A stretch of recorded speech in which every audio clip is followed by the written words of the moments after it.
Também,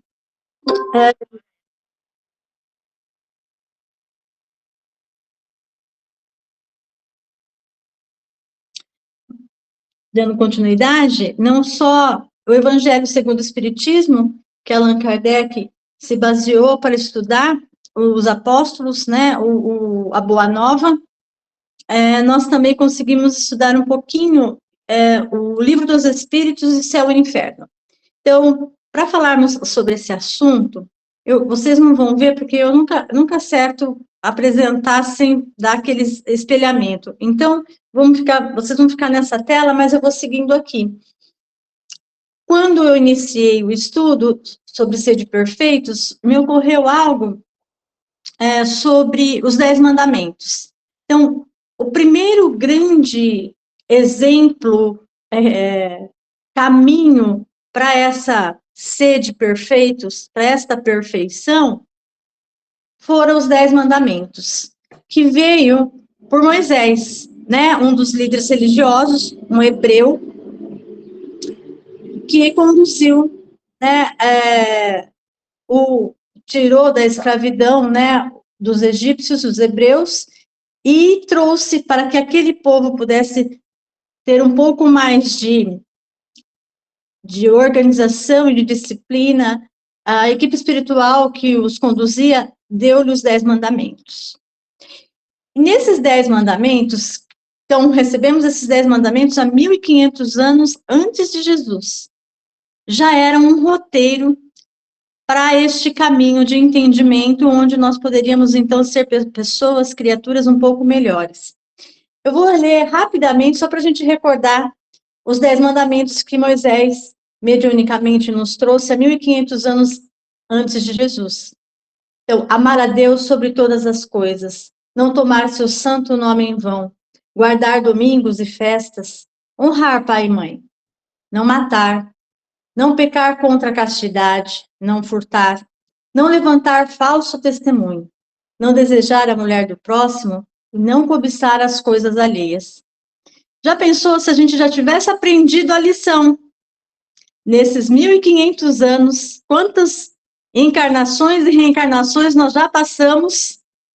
E se nós seguíssemos esse roteiro, será que fica aqui a pergunta que vocês podem aí responder pessoalmente, individualmente, singularmente? Será que a gente já teria atingido essa perfeição? Se seguíssemos esse roteiro? Mas as coisas não são tão simples, né? E aí, Kardec pergunta aos espíritos superiores, na questão 23, falando um pouco de cada um de nós, e se nós estamos falando de cada um de nós, é a individualidade que nós somos, e essa perfeição que cada qual conquista por si mesmo. A Lívia não pode conquistar por mim, eu não posso conquistar por ela, nós não podemos conquistá-las pelos nossos filhos, não é? Ela é individual, ela é intransferível. E, portanto, Kardec perguntou para os espíritos superiores no Livro dos Espíritos: o que é espírito? E os espíritos superiores responderam: o princípio inteligente do universo. Por que uns espíritos seguiram o caminho do bem e outros do mal? Pergunta Allan Kardec. E aí os espíritos superiores disseram: não há dúvida que existem seres dotados de todas as qualidades atribuídas aos anjos. Então, nesse início de resposta, eu abro um parênteses. As teorias, né, não espíritas no caso, mas que nos seguiram em longas jornadas, em muitas encarnações, nós ouvimos isso o tempo todo, de que existem anjos, que existem demônios, que são anjos decaídos, né? E atribuímos aos anjos esta perfeição. Se existisse esses anjos, esses seres ditos perfeitos, eles então foram criados perfeitos? E então Deus criou uns perfeitos e outros imperfeitos? E outros ainda tão perfeitos, mas a ponto de serem rebeldes e decaírem? E aí os espíritos superiores dizem a nosso Kardec: a revelação espírita confirma nesse ponto a crença de todos os povos, mas ao mesmo tempo nos dá a conhecer a natureza e a origem dos seres. E aí nós linkamos o que é espírito? Os seres inteligentes que habitam o universo. E qual então é a origem desses seres? Uns criados perfeitos e outros não? E aí nós vamos ter que considerar uma parcialidade divina. Deus é parcial? Então, se Deus não partindo do princípio, então, do início do livro dos Espíritos de qualquer religião, não é só a espírita, que Deus é um ser perfeito, bom e justo, ele não pode ser parcial. E isso não é só de uma religião, é unânime, né? É em uma única voz que Deus é bom, justo. Então, ele não criou uns de uma forma e outros de outra. Criou todos os seres de uma maneira na qual eles pudessem adquirir progressivamente e conquistar o seu processo de forma individual e conquistar esta perfeição. Então, terminando a resposta dos espíritos superiores. Mas, ao mesmo tempo, nos dá a conhecer a natureza e a origem desses seres. Seres que habitam o universo, são inteligentes, estão no processo evolutivo a partir da espécie hominal. As almas ou espíritos são criados simples ou ignorantes. Quer dizer, sem conhecimentos e sem a consciência do bem e do mal. Mas aptos a adquirir tudo isso que lhes falta. Eles o adquirem pelo trabalho. O alvo, que é a perfeição, é o mesmo para todos. E eles o atingem com maior ou menor rapidez, de acordo com o uso que fizerem do seu livre-arbítrio e na razão dos seus esforços. Todos têm que percorrer os mesmos graus, com o mesmo trabalho a cumprir. Então, partindo do princípio que, unânime, isso para nós espíritas também, que Deus é bom, justo, ele criou todos os seres de forma simples e ignorante. E a partir do momento que estamos na espécie hominal, somos espíritos inteligentes habitando o universo e progressivamente, como nos dizem os espíritos superiores, aptos a adquirir tudo o que nos falta. Então, suprir a ignorância pelo conhecimento. Suprir as atitudes que a ignorância traz por atitudes que o conhecimento traz. Portanto, o alvo, que é a perfeição nos espíritos superiores, é mesmo para todos, indistintamente. Né? Então, a ideia de anjo cai por terra. É uma teoria, é uma alegoria, né, que nós usamos de forma até poética, até de forma de história, de uma contação para chegarmos num produto final, numa mensagem, mas os anjos são, na verdade, seres inteligentes, habitantes do universo, que conquistaram o que possuem. E que não vai ficar guardado só para eles, né, num céu beatífico. Eles vão lá, arregaçar a manga, com todo o conhecimento e perfeição que adquiriram, ajudar os que estão na retaguarda. Então, e quer mais um exemplo vivo disso? Jesus Cristo. Né? Então, se nós temos, como nos disse os espíritos superiores, um modelo a ser seguido de perfeição, é Jesus Cristo. No nosso planeta, pelo menos é. Né? E ele atingiu esse grau de perfeição. E o que ele está fazendo com isso? Ajudando a todos nós. Né? Então, se responsabilizou por uma cadeia de planetas, é responsável governador de um planeta como o nosso, vem, encarna, passa tudo o que passou para deixar essa mensagem, este roteiro, para que a gente pudesse seguir e com o nosso próprio esforço, atingir e suprir algumas faltas que é de caráter pessoal, que nós precisamos seguir, né? No Evangelho, que é a ideia central da palestra, nos fala no capítulo 17 sobre as características da perfeição. E sentem-se na cadeira, pode pôr cinto se vocês quiserem, porque é intenso. Começa nos dizendo Mateus, no capítulo 5, versículo 44 e seguintes. Amai os vossos inimigos. Fácil, né?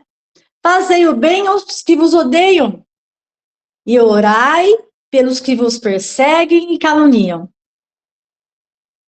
Porque, se somente amardes os que vos amam, que recompensa tereis disso? Não fazem assim também os publicanos? Se unicamente saudardes os vossos irmãos, que fazeis com isso mais do que os outros? Não fazem o mesmo os pagãos? Sede, pois, vós outros perfeitos, como perfeito é o vosso Pai Celestial. No Evangelho nos coloca assim, que Jesus coloca dessa maneira, mas é claro que fica subentendido dentro das nossas conquistas intelectuais e morais, que não vamos atingir a perfeição do Pai Criador, mas vamos atingir uma perfeição relativa suficientemente, que nos dará uma autonomia suficiente para que possamos fazer sempre o certo em detrimento do errado. Vamos sempre escolher um caminho que seja justo de um parâmetro e de um panorama coletivo, e não unicamente para nós. Isso já é uma grande perfeição. Quando atingimos esse patamar, aí, segundo São Mateus e segundo os ensinamentos do Mestre Jesus, amar os inimigos vai ser fichinha, né? Então, que tenhamos esse grau, né, de consciência. Mas aí muitos de nós vai dizer assim, puxa, olha, eu entendo o que você está dizendo, concordo plenamente, nossa, não me paira nenhuma dúvida. Por que ainda não conseguimos? Eu dou um exemplo. Outro dia eu fui maltratada pelo filho de um paciente. Mas, assim, ele foi muito rude. Eu olhei para aquele moço, uma criança, gente, né, um rapaz. Eu falei, gente, né, vou ter que dizer duas coisas aqui de mim para comigo mesmo, eu disse. Ele não só está sendo rude, como está sendo desrespeitoso, eu sou mais velha que ele, né? Então, eu pensei, não é só uma deseducação, né, uma falta de respeito plena com uma pessoa que tem mais idade que ele, né, que tem uma profissão, que deveria estar sendo levado em consideração, no mínimo. Aí fui eu, nas minhas preces, tentar rezar para o moço. O pai pediu desculpas, ele não, até ele falou para o pai dele, desculpa para quê? Mas, pedir desculpas, que absurdo, né? E aí, eu fui rezar para o moço, não conseguia rezar para o moço, gente. Falei, Jesus, realmente, e não é nem inimigo, hein? Foi só um atrito, né? Foi só um conflito. Eu falei, olha, Adriane, tá mal, minha filha. Vai ter que, vamos começar de novo? Resetei. Fui tentar rezar para ele de novo. Não deu. Aí eu falei, vamos apelar para visualizações terapêuticas do Divaldo Franco. Vamos lá, na visualização terapêutica de Divaldo Franco, mentalizamos uma área verde, montanhosa, né? Fiz todo um relaxamento, aí fui buscar o moço para rezar por ele. Foi a hora que entrou um pouco. Foi a hora que eu consegui diluir um pouco, né? Mas não é fácil, né? Esse roteiro aqui que Jesus nos colocou e Mateus nos trouxe, não é um roteiro fácil para nós, no grau evolutivo que nos encontramos. Então, parece até controverso, mas ser perfeito, no grau evolutivo que nós estamos, parece algo, assim, inatingível, né? E aí a gente se pergunta, por que ainda não conseguimos? Porque é degrau por degrau, né? Ainda temos, dentro da ignorância ao qual fomos criados, e nós acabamos nos envolvendo em múltiplas existências, com todas as consequências dessa ignorância, então o orgulho, o egoísmo, lubrificamos bastante o nosso ego, né, nos sentindo pessoas que precisavam ter um orgulho de casta, um orgulho de raça, né, ser o melhor, e nós acabamos nos alimentando desses sentimentos de egoísmo, de orgulho, de vaidade, né, em posições e funções em múltiplas existências que até favoreciam esses sentimentos, e aí, hoje, diluí-los é muito mais difícil, né? Por isso que muitas vezes nós não conseguimos. E veja, gente, que são em coisas simples, né? Do dia a dia, do cotidiano. E aí, estudando, revendo tudo isso, a pergunta também que não quer calar: se não conseguimos, qual seria o caminho para conseguirmos? Né? Se nós hoje temos o recurso do espiritismo, e graças a Deus que temos, eu pelo menos preciso dele, porque se eu tivesse em outra religião, eu acho que eu estaria, né, no hospício, porque eu ia ser rebelde.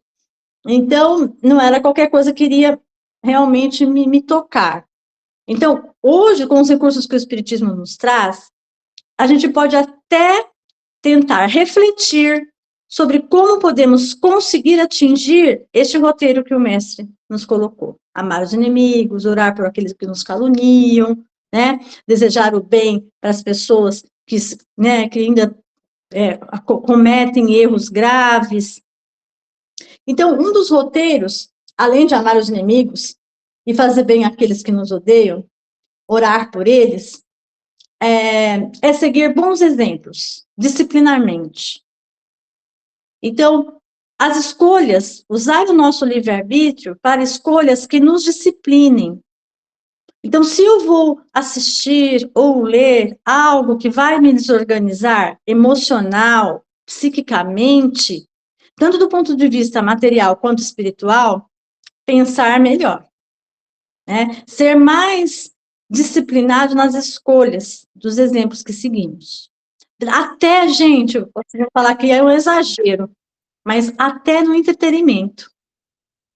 Até no filme. Ontem eu ouvi uma frase, amiga, dizendo que para iniciarmos o pensamento positivo é com disciplina, né? Porque as nossas atitudes e os nossos pensamentos ainda se voltam, né? Então, você vai se disciplinando, você vai pensando no silenciar, no que você vai falar. Eu falo para os meus alunos todas as vezes. Primeiro pensa, depois fala, né? Porque é assim, é disciplina mesmo, é repensar as atitudes, é colocar no parâmetro das coisas. Eu achei essa frase assim bem cabível aqui, porque qualquer coisa que a gente vai fazer na nossa vida é começar com disciplina.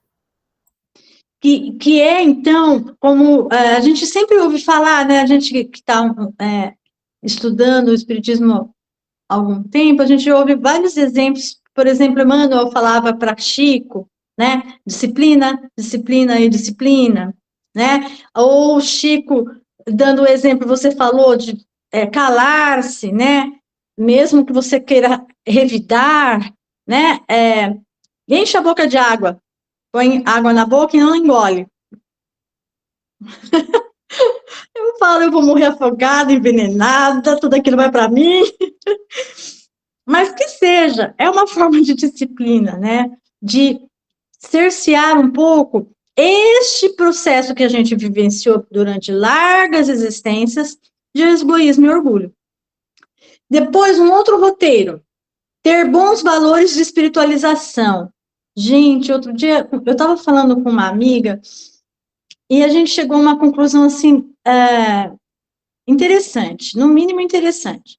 Nós, mesmo tendo conhecimento do mundo espiritual, que lá é o mundo original, que este mundo material é temporário e que poderia nem existir, e o mundo espiritual sempre existiu e sempre existirá, porque é de onde viemos e para onde retornamos, nós nos esquecemos que nós somos seres espirituais, vivendo situações e experiências materiais para progredir.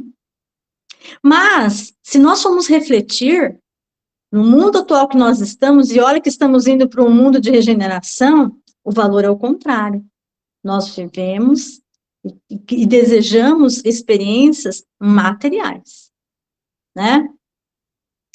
Então, essa conquista desse entendimento, desse valor que é importante, né? Então, às vezes parece que a gente está tão fracassado, né? Que nada dá certo, nada se encaixa. Outro dia eu estava ouvindo uma música dos Carpenters, eu adoro ouvir os Carpenters, é antiga, né? Eu falo que eles faziam música, eu nem tinha nascido ainda. E tem uma parte que ela fala assim, às vezes dá vontade de desistir, porque nada se encaixa, e você não parece pertencer, mas aí você reflete, fala, não, isso faz parte da vida, né? Não, se tudo se encaixasse, se nós nos sentíssemos tão pertencentes, a gente não progrediria, estaríamos numa margem de segurança, o ego estaria muito bem, obrigado, né? Então, a gente, para atingir o self, para atingir um eu superior, a gente precisa dessas lambadas, né? As coisas não podem estar encaixando, você precisa ir em busca desse quebra-cabeça que se encaixe, né? Isso chama-se lutar, esforço, né? E aí, pensando nisso, em ter bons valores espirituais, é ter esperança. E aí, me ocorreu outro dia, nós estávamos fazendo uma palestra, acho que foi até no dia da psicografia, que a esperança está muito ligada com a fé. Então, se a fé é a certeza que algo vai acontecer, mesmo você não tendo certeza que vai acontecer, então você tem fé que aquilo vai acontecer, né? Que mesmo você não tendo certeza que vai acontecer, isso é fé. Agora, por exemplo, a fé em Deus, a fé naquilo que você não tem de concreto, mas você sabe que é verdade, né? Então, a fé raciocinada, né? Que o Espiritismo nos coloca. Agora, a espera desta fé, que você não sabe, porque você sabe que vai acontecer, mas você não tem aquela certeza, a certeza, ela é abstrata, é a esperança, né? Então, a fé e a espera dessa fé, a esperança, né? E que, gente, não vai encaixar mesmo, né? A gente vai lutar a cada dia para buscar estes encaixes, mas que, se eles estivessem encaixados, a gente não estaria progredindo, né? É difícil pensar assim, mas é a verdade, né? A conscientização de nós mesmos, o eu real e do outro. Então, lembrando que se eu sou imperfeito, mas estou propenso, como criatura de Deus, à perfectibilidade, a uma perfeição relativa, o outro também está. Né? Então, eu erro, o outro erra. E eu não sou melhor nem pior por isso, e nem o outro. Então, o parâmetro de comparação, ele não é bom para nós. Né? Ou ele nos enfraquece, ou ele nos eleva num ego insuflado. Então, a comparação seria, é imperfeito que nem eu, coitado. Né? E fazer o bem sem ostentação. Ah, aí pega todo o capítulo 17. A proposta de todo o capítulo 17, dentro das características da perfeição, é fazer o bem sem ostentação. Portanto, a caridade. É o sair de si mesmo e ajudar também. Naquilo que pode, como pode. E de forma que não alardeie, né? Sem as trombetas. Muitas vezes vai ficar bem escondidinho e que fique bem escondidinho.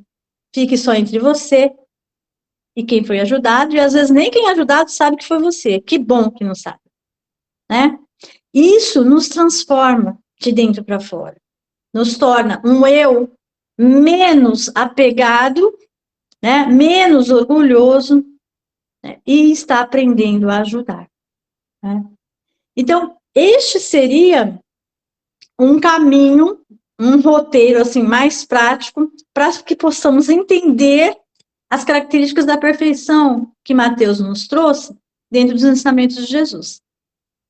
E que, de alguma maneira, nos transmite também um roteiro, um fortalecimento de que nós somos, não somos meros coadjuvantes, nós somos ativos em todo este processo. E se alguma coisa deu errado, a culpa é nossa.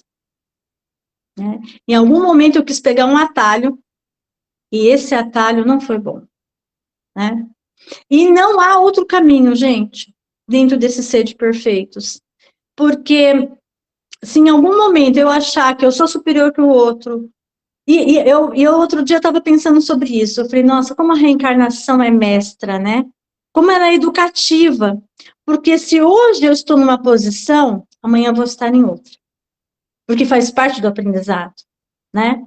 Então, se hoje eu estava mandatário, amanhã eu vou ser o mandado, né? Se ontem eu estava na posição de um rei, hoje eu estou de um plebeu, né? E que bom que é assim, porque é como aprendemos. É como diluímos a nossa ignorância. É como aprendemos o processo, se não pelo amor, mas né, que seja, né, coadjuvante aí com a dor, mas ela é educativa. Ela nos traz a esses roteiros de seguir bons exemplos disciplinarmente, de ter esperança, de ter valores espirituais, de ter conscientização de nós, real, né, a conscientização de quem nós somos mesmo, e não aquele eu, né, que eu gostaria que fosse, mas ainda não é, e fazer o bem. Então, seguindo essa linha de raciocínio, eu achei uma frase de Carl Gustav Jung, que diz assim: até onde podemos discernir, o único propósito da existência humana é acender uma luz na escuridão do mero ser. Eu não posso acender essa luz na Lívia, por mais que ela seja uma grande amiga, né? Eu posso ajudar, posso aqui estarmos, né, trocar, refletir juntas, mas eu não posso acender isso nela. E ela não pode acender em mim. E assim sucessivamente. Isso voltando ao nosso ponto inicial, é intransferível, é único. Só nós podemos fazer por nós mesmos. Nem mesmo Deus, né? O que Deus fez? Te criou, simples e ignorante. Te deu um tapinha nas costas e diz, vai crescer, vai. Né? E deu todos os recursos que ele podia. E está dando, né? Nós aqui devemos, pelo livre-arbítrio, pelas nossas livres escolhas e atitudes, chegar nessa perfeição, que é um destino final de todos, né? Mas os caminhos que nós percorremos, esses são das nossas responsabilidades. Então, acho que era isso que eu queria falar, gente, dentro do Sede Perfeitos. Espero que eu tenha sido bastante a cabeça de vocês para a gente refletir bastante. Sairmos do nosso, né, da nossa margem de segurança e dizer, não estou nadando ainda como devia. O Marcinho sempre fala, né, que já não estamos mais nas épocas de só, né? Está na época da gente transcender, da gente pensar e agir. Pensar e mudar. E não estou falando de ninguém, estou falando como você falou, de cada um, de si, né? De cada um pensar em si mesmo e começar a pôr na prática do seu dia a dia, né? Pois é. E é interessante que isso também, pensando do ponto de vista coletivo, a gente até tem um parâmetro de em que grau nós podemos estar. Então, por exemplo, se você vê algo errado, por exemplo, um lixo jogado num lugar errado, você vai falar, poxa, já não é mais nem época da gente estar falando isso já tinha que estar interiorizado, né? Aí você fala, nossa, olha, isso já está em mim, eu não faria isso, né? Então, essa vivência coletiva nos dá esse parâmetro. Até quando vem as notícias fakes, até quando vem os escândalos, e aí a gente fala assim, poxa vida, né? Isso, eu penso dessa maneira. Eu já não penso mais assim, né? Isso, eu já não agiria também mais assim.